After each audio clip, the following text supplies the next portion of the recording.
Hey guys, what's going on? Welcome to a brand new video. This is going to be your preview for the Leeds United vs Sheffield Wednesday game.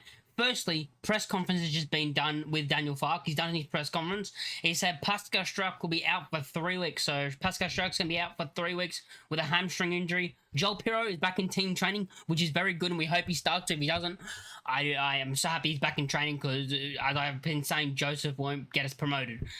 He's back in team training, fully fit. Struijk's going to have a scan next week. He's going to have a rescan next week to determine if it will be a long injury or a short injury. So we're not confirmed how long it will be. At the moment, we're thinking 3 weeks, but it could be longer if that scan comes back worse. Patrick Bamford is also progressing in his rehab, but he'll miss January. He'll miss January and he'll be back in February, which we kind of knew that's what was going to happen. We kind of knew he was probably going to miss January. I think that was already the thing, like 4 weeks. So we have Bamford missing January, Struijk missing January, and Pirro back in training, which is the good thing. But yeah, Struijk being out is a massive blow, which means we're probably going to have to have a reshuffle, and maybe someone gets their first start in a long time. He's back from injury, so maybe it happens. We'll talk about that when we get into the players. We get into the starting 11, who I think we're going to go with. We'll get into that. But let's start off with talking about Leeds vs Sheffield Wednesday.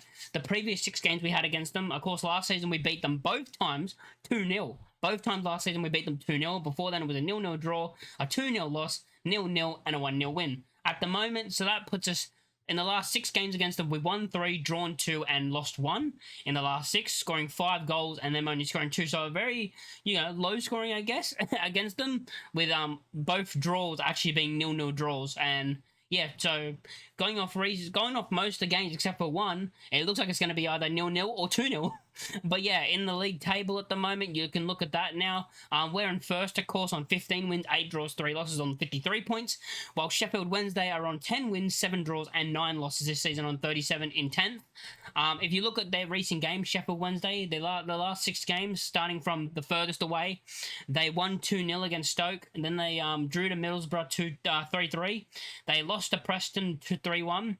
They beat Derby 4-2. They drew with Millwall 2-2. And the most recent game, they lost in the cup, of course, on penalties against Coventry. So that was their last game, basically. They went on to penalties and lost in the cup.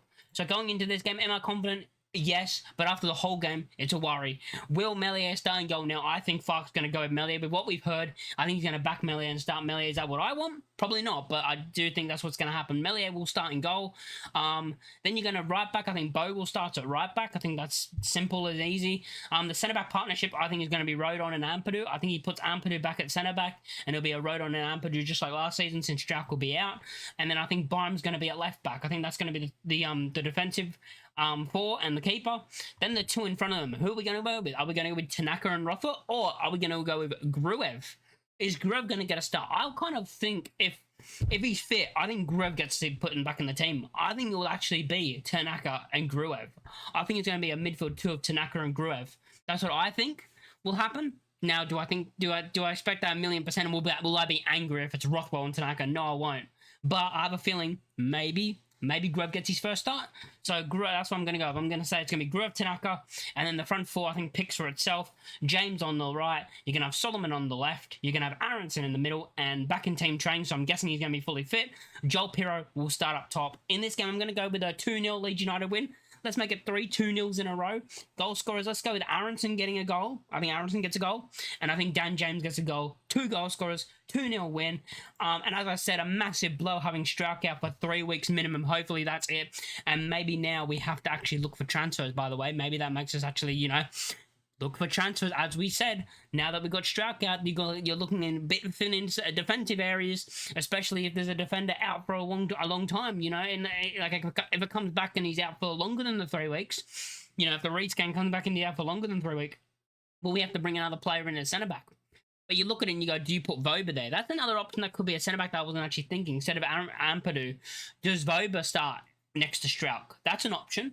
Maybe that's what we go with. I'm not quite sure. But yeah, if you guys like the video, make sure to like, comment, and subscribe. And let me know in the comments down below your starting 11. Or if you don't want to make the full 11, just tell me who you think's going to start at centre-back. And let me know who's going to start in the midfield too. I want to know who you think's going to start there in those 2 things after the news we heard. If you guys like the video, make sure to like, comment, and subscribe. And I'll catch you all next time. Peace.